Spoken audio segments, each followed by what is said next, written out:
Fundamental rules bare act book departmental టెస్ట్స్కు సంబంధించి code 1, 8, 31, 41, 78, 86, 105, 138, 148 పరీక్షలలో సిలబస్గా ఉంది. ఈ పరీక్షలలో ఫండమెంటల్ రూల్స్ నుండి ప్రశ్నలు దాదాపుగా 10 నుండి 15 వరకు వస్తున్నాయి. సిలబస్లో లేకపోయినా ఈఓటీ, జీఓటీ పరీక్షలలో కూడా 4 నుండి 5 ప్రశ్నలు ఫండమెంటల్ రూల్స్ నుండి వస్తున్నాయి. ఫండమెంటల్ రూల్స్లో మొత్తం 130 రూల్స్ ఉన్నాయి. వీటిని ఎఫ్ఆర్స్ అంటారు. ఇందులో కొన్ని డిలీట్ చేయటం జరిగింది. 130 రూల్స్ ఉన్నప్పటికీ కొన్ని రూల్స్ నుండే ఎక్కువగా ప్రశ్నలు వస్తున్నాయి. ఆ రూల్స్ పై టార్గెట్ చేసి మనం ప్రిపేర్ అయినట్లయితే ఎక్కువ ప్రశ్నలకు జవాబులను తక్కువ శ్రమతోనే గుర్తించవచ్చు. ఫండమెంటల్ రూల్స్ బుక్లో ఒక ముఖ్యమైన టాపిక్ ఫారిన్ సర్వీసెస్. ఈ వీడియోలో ఫారిన్ సర్వీసెస్ కి సంబంధించిన ప్రశ్నలు వచ్చినప్పుడు ఎలా జవాబులు రాయాలి, బేర్ యాక్ట్ బుక్ ఉన్నట్లయితే బేర్ యాక్ట్ బుక్లో జవాబులు ఎలా వెతకాలో ఈ వీడియోలో వివరంగా తెలుసుకుందాం.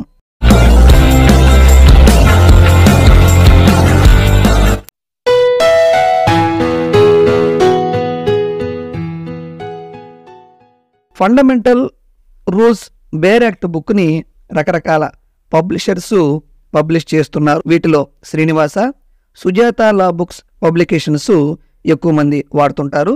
ఈ బేర్ యాక్ట్ బుక్లో ఫారిన్ సర్వీసెస్ గురించి పార్ట్ 4లోని చాప్టర్ 12లో వివరించడం జరిగింది. Fundamental rule bear act book ఉన్నప్పటికీ అందులో ఇవ్వబడినటువంటి కంటెంట్స్ ద్వారా మనకి పెద్దగా ఉపయోగం లేదు. ఫారిన్ సర్వీసెస్ ఫండమెంటల్ రూల్స్లోని ఎఫ్ఆర్ 109 నుండి 127 వరకు ఫారిన్ సర్వీసెస్కి సంబంధించిన అంశాలున్నాయి. ఈ రూల్స్ నుండి ఎక్కువగా ప్రశ్నలు అడుగుతున్నారు. ఈ ప్రశ్నలు కాన్సెప్ట్ ఓరియంటెడ్గా అడుగుతున్నారు. కావున బేర్ యాక్ట్ బుక్స్ ఉన్నప్పటికీ ఈ అంశాలపై కొంత అవగాహన కలిగి ఉండటం మంచిది. Foreign service definition. ముందుగా ఫారిన్ సర్వీస్ అంటే ఏమిటో తెలుసుకుందాం. మనం ఈ పదాన్ని వినగానే ఫారిన్ సర్వీస్ అంటే ఇతర దేశాలలో అంటే ఫారిన్లో చేసే సర్వీసు అని అనుకుంటాం. కానీ ఇది తప్పు. ఫారిన్ సర్వీసుకు సంబంధించిన డెఫినిషన్ను ఫండమెంటల్ రూల్ 9/7లో ఇవ్వడం జరిగింది. The service in which A government servant receives his pay with the sanction of government from any source other than the consolidated fund. Government servants అందరికీ కూడా వారి యొక్క పే అండ్ అలవెన్సెస్ని స్టేట్ గవర్నమెంట్స్ కానీ లేదా union governments కానీ consolidated fund నుండి చెల్లించడం జరుగుతుంది. అయితే కన్సాలిడేటెడ్ ఫండ్ నుండి కాకుండా ఇతర మార్గాల ద్వారా గవర్నమెంట్ చే పే అండ్ అలవెన్సెస్ని అంటే జీతభత్యాలను పొందేటువంటి సర్వీసెస్ను ఫారిన్ సర్వీసెస్ అంటారు. ఈ ఫారిన్ సర్వీసెస్ను మనం డిప్యుటేషన్గా పరిగణించాలి. ఫారిన్ సర్వీసెస్కు సంబంధించిన అంశాలు రూల్ నెంబర్ 110 నుండి 127 వరకు ఉన్నాయి అని మనం ముందుగా చెప్పుకున్నాము. అయితే ఏ రూల్లో ఏముందో మనం షార్ట్ డిస్క్రిప్షన్ ద్వారా తెలుసుకున్నట్లయితే కొన్ని ప్రశ్నలకు బేర్ యాక్ట్ బుక్ అవసరం లేకుండానే మనం జవాబును గుర్తించగలుగుతాం. ఫారిన్ సర్వీసెస్కు సంబంధించిన కొన్ని ముఖ్యమైన అంశాలు. FR 110 of A. No government servant may be transferred to foreign service against his will.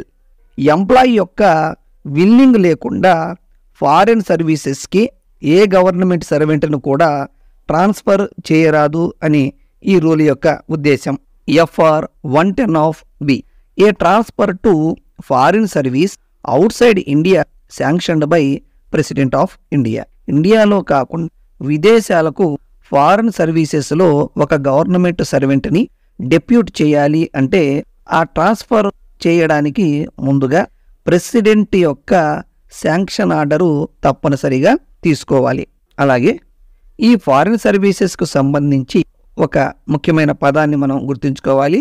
అదే ఫారిన్ ఎంప్లాయర్. ఒక గవర్నమెంట్ సర్వెంట్ని ఎవరైతే డిప్యుటేషన్ ద్వారా ఫారిన్ సర్వీసులో అపాయింట్ చేసుకున్నారో ఆ అధికారిని ఫారిన్ ఎంప్లాయర్ అనడం జరుగుతుంది.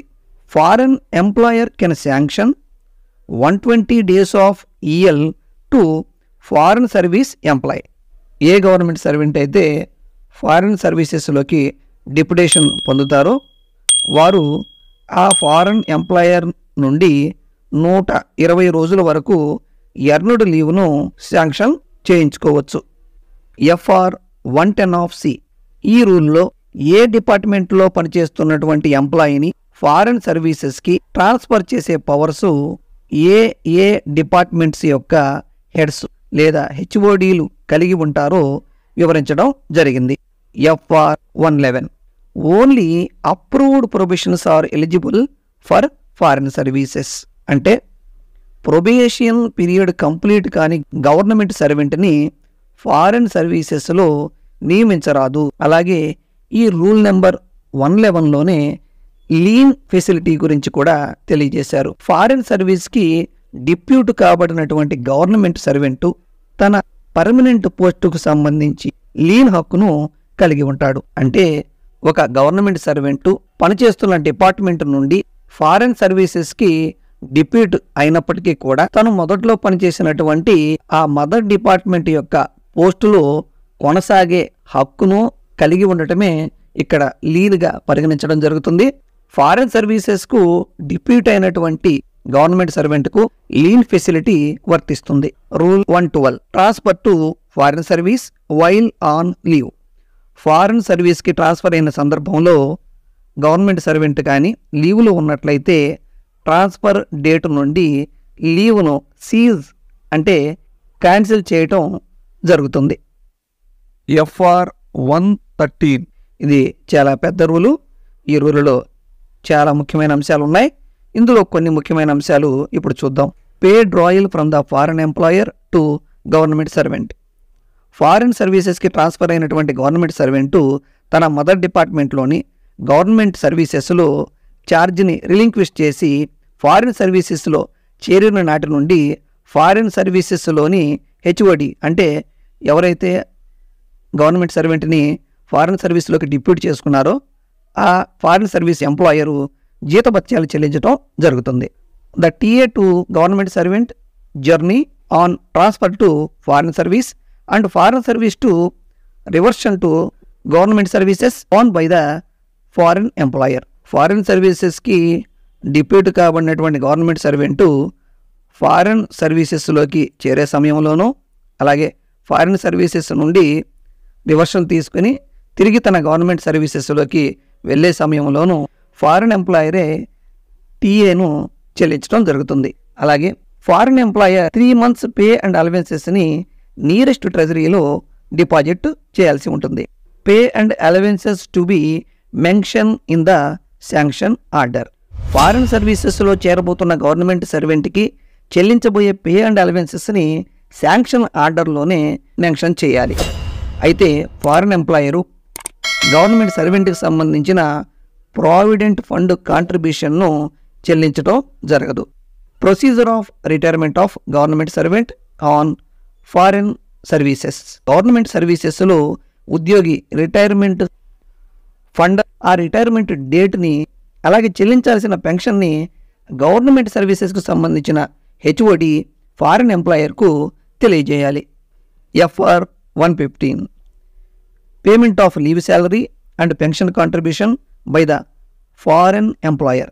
ఫారిన్ సర్వీసెస్లో ఉన్న గవర్నమెంట్ సర్వెంట్కి ఫారిన్ సర్వీస్ పీరియడ్లోని లీవ్ శాలరీ పెన్షన్ కాంట్రిబ్యూషన్కి సంబంధించిన అంశాలను ఫారిన్ ఎంప్లాయరే చెల్లించాల్సి ఉంటుంది. ఒకవేళ ఫారిన్ ఎంప్లాయరు చెల్లించలేకపోతే గవర్నమెంట్ సర్వీసెస్ నుండే లీవ్ శాలరీ మినహాయించి మిగిలినటువంటి పెన్షన్ కాంట్రిబ్యూషన్ను చెల్లించడం జరుగుతుంది. FR 116. The rate of contribution to employee in foreign service. General order release.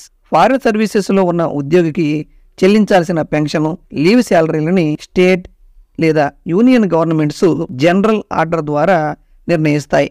FR 119. Payment of dues of leave salary and pension to government servant on foreign services 15 days before the end of the financial year or at the end of the foreign service. Foreign services లో పనిచేసే government servant కి leave salary due ఉన్న pension contribution due ఉన్నట్లయితే financial year ముగియడానికి 15 days లోపు లేదా foreign services లో పనిచేసే చివరి రోజులోపు ఆ డ్యూస్ ని చెల్లించాలి. అలా చెల్లించకపోతే 7.3% ఇంట్రెస్ట్ ని ఫారెన్ ఎంప్లాయరు గవర్నమెంట్ సర్వెంట్ కు చెల్లించాల్సి ఉంటుంది. ఫారిన్ సర్వీస్ లో ఉన్నటువంటి కాలానికి గవర్నమెంట్ సర్వెంట్ యొక్క పేలో 11% ఫారెన్ ఎంప్లాయరు ఉద్యోగి ఖాతాకు జమ చేయాల్సి ఉంటుంది.